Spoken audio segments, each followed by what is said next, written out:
want you to talk a little bit about how you were introduced to handball. I was introduced to handball by my family back in New York City at a summer beach club called Castle Hill. Both my father and mother played handball, and so they had me out on the court at a very early age. I played my first tournament when I was 8 years old, and I developed a whole gang of friends at this club, and to this day, a lot of them are still some of my closest friends. So it's been kind of a lifelong activity, a real joy to be playing this game. What does it mean to you, handball, over the years? You've become a national champion 6 times over, a finalist in the Nationals 11 times. What is this game, what has it given to you? Well, it's given me, first of all, a feeling of excellence. It was something that I excelled at, that I was able to achieve the highest levels of skill in the game, and so it made me feel very good about myself. It's given me good health because it's a sport that requires a lot of physical exertion. It forced me to train hard and get into the best shape that I could be in, and I think over the years it's kind of had a lasting effect. Makes me feel good, makes me feel young. Even at this advanced age, I still feel like a kid. I have a great positive mental attitude, and I think I owe a lot of this to handball. I want you to talk about the player that has given you the most trouble on the handball court. Without a doubt, that has to be Nati Alvarado, who succeeded me as the best player in the world. Played Nati many, many times. Lost to him many, many times. Was fortunate enough to defeat him a couple times. But on the whole, I feel that he's probably the best player that I ever played against, maybe the best player of all time. You've seen a number of players over the years who were great players. Paul Havers, the Jimmy Jacobs, Sutton Singer. How would you compare Nati Alvarado to players prior to his era? That's a good question. I think it's a subject that brings up a lot of controversy in many people's minds. Paul Haber was probably the greatest competitor that I ever saw on a court. Paul would do things to win that were just, remarkable. The way he would throw his body around the court. He had such an unbelievable desire to be the best, and coupling that with the great natural talent that he had made him a super handball player. Jimmy Jacobs was probably the most physical handball player that ever lived, and was one of the smartest handball players that ever lived. And so a lot of people considered Jimmy to be the greatest. He won 6 national championships, and didn't compete in a lot of national championships during the prime of his career, and because he had other business interests. And so there'll always be a controversy as far as who the greatest player of all time was. Unfortunately, I never competed against Jimmy when we were both in our primes, and so it's difficult for me to say that he was better than Nati. I mean, the proof was in the pudding, and I played Nati when I was in my prime, and he defeated me, and therefore, I consider him to be the best. But I think if you take the 4 of us, there's not that much difference. We were all on the same level. Now there's a new era. Some people are calling it the Chapman era. What is your initial take on David Chapman's supremacy of the game? I think at this stage of the game, you have three great handball players. David is phenomenal for his age. He's won a national singles title. He's won a national three-wall title. He's captured a couple of national doubles title, all under the age of 20. My jeans are tight. You're doing great, Fred. You're doing great. Talk about these. Sorry. It's okay. But relax. Yeah, you can sit. You can I sit. have a tough time You can sit back relaxing. a little bit more than that. Okay. Yeah, I like that's that. that's fine. Talk about the top three players in the game today. Well, I think you have three kids that have different style, and I think that's is what's making the game very interesting today. I think on any given day, either one of them can win a tournament. John Bike being the oldest, I'll talk about him first. John is probably the most physical, intimidating player that you have in the game today. He's built like an outside linebacker on a football team. He's got tremendous stamina, tremendous desire. He's very strong. He's got great natural ability, and he's been around the game for a long time. Tati Silvera is completely ambidextrous, also great physical talent.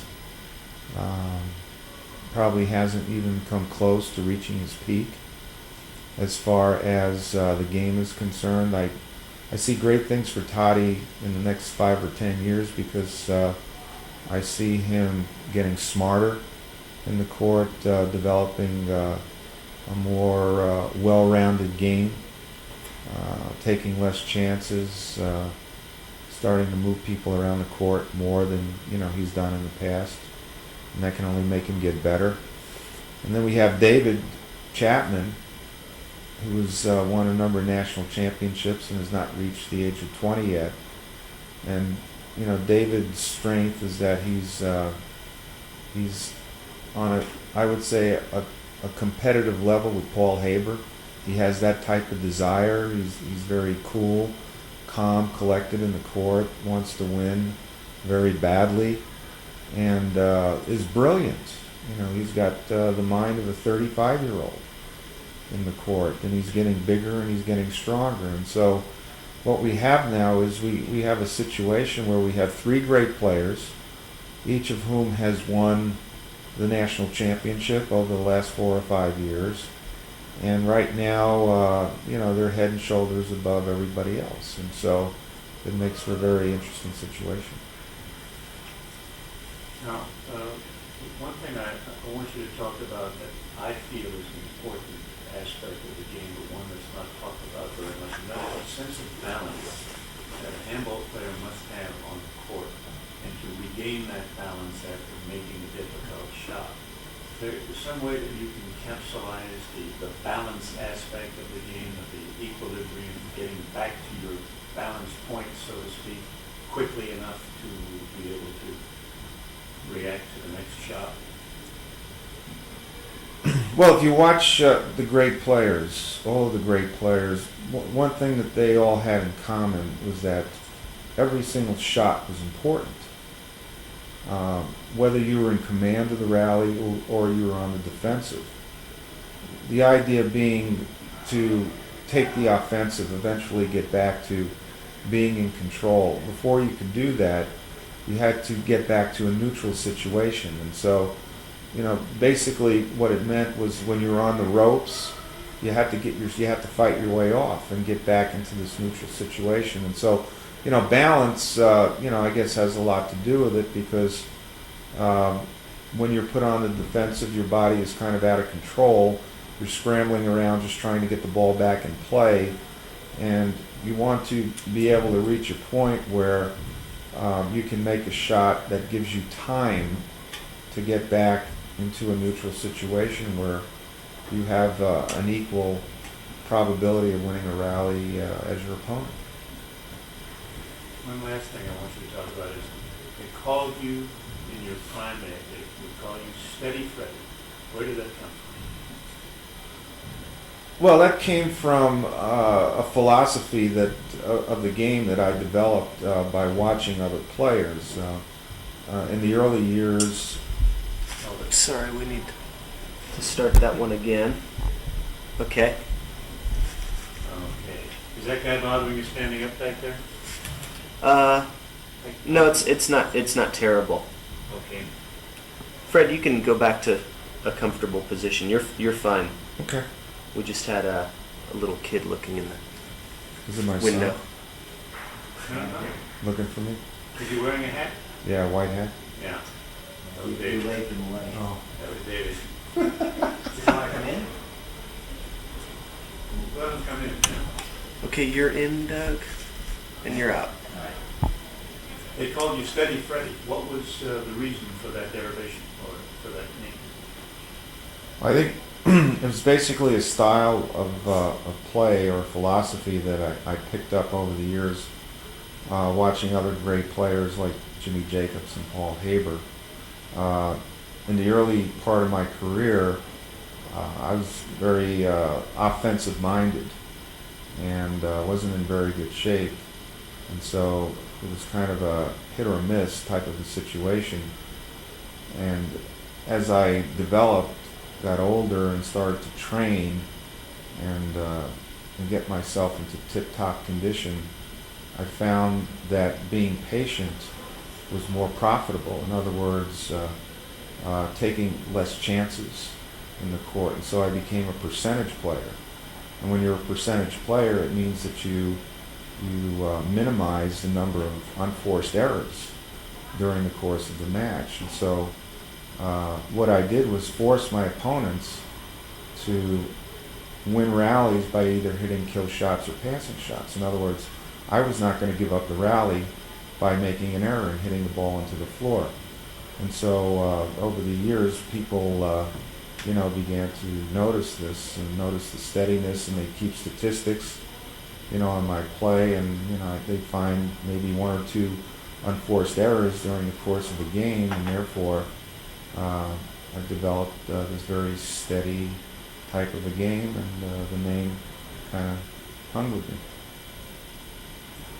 One last thing I wanted to ask you about is handball has recently made some headway in getting on television, where the techniques were multi-camera and was using the latest video technology. What is your take on the chances of handball for the future in television, based on what you've seen? Well, first of all, I think we've come 1,000% since handball was first televised back in the 60s. I think the modern technology has produced an effect whereby the non-handball playing spectator can follow the ball and understand the game, and I think this is the goal of getting the game on TV and making it into something that people are interested in. I think it's an important goal for handball itself, for the Handball Association, mainly from the standpoint of recognition level. We handball players know we have a great game. The reason why is because we play it, we understand it, we know the benefits that I've already spoken about. And what we need to do is educate the public, and have handball take its rightful place among other sports that have made it on television. And so this is a goal that I feel is achievable, and we're still learning, and we can only get better. And if I had to look into a crystal ball, I would predict that someday we'll see pro handball on television, we'll see women playing handball on television, we'll see kids playing handball on television. Beautiful. Right. Wanna ask- I have one That was a question. soundbite. Yeah. Yes. One question. You started off talking about Castle Rock Club and the Castle Hill. Castle Hill Club. Yeah. And well, that's one of the things that I'd like to try to get at is some of these, city community type atmosphere, whether it's a New York City or whether it's a situation where Nadia grew up in, but where people sort of play the game in a community kind of way. And that tradition goes back in handball to, sort of coming in. Second. When you answer it, look at me so that the camera has the same view. And feel free to talk in specifics about your personal experience, or if you prefer in a general kind of way, or go back and forth. You can mention, your own neighborhood, name names, and whatever you want. Okay. We're all set. Okay, getting back to the subject of Castle Hill, which was the club that I grew up at back in New York City. This club had an electric atmosphere to it because you had men, women, and children competing in the sport of handball. Not only did we compete in handball, but we also played other sports. It was just a very, very competitive situation and friendly competitiveness. We played hard, and the thrill of competing in a tournament with your peers was something special. The club itself did a very good job of promoting the sport, and so we had tournaments whereby the men and women competed in these tournaments, and the prizes were basically free admissions to the club. You get your dues waived for a year if you won a tournament. And so, back in the 50s and 60s when I was growing up, if a family could afford to have their dues waived for the year, I mean, this was there was some economic benefit to it. So, the tournaments were competitive. The spectators, I can remember going down to the exhibition courts and watching my dad competing for lockers year in and year out. And the place was jam-packed. It was mobbed. And what you have to remember is that, the game itself was very inexpensive to play, and that's where a lot of the natural desire, to get into it came about. People could afford to go out and buy shoes and gloves and and handballs, and basically that's all you needed to get into the game. And so you had a lot of kind of middle class people thriving in this environment, and it was a very special environment. As I mentioned earlier, some of my closest, oldest friends I've still kept in contact with over the years were with me at Castle Hill back in those days.